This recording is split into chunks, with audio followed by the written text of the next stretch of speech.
Ayong adlaw. So nako lang ko'y pahimang no sa mga sakyanan.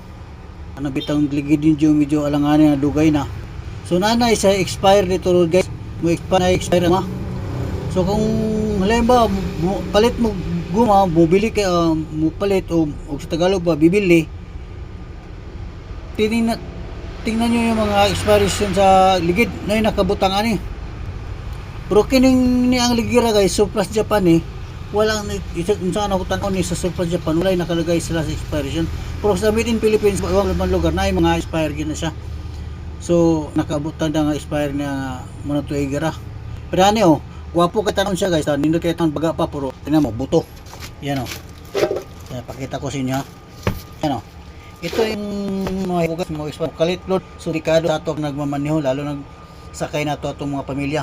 So ako nang i-remind niyo guys, pahimang nga palit ang sakyanan o bisa ka na nato nga napundo na binagtambay tanaw nyo spasyo ligid og na pila na ba katuig.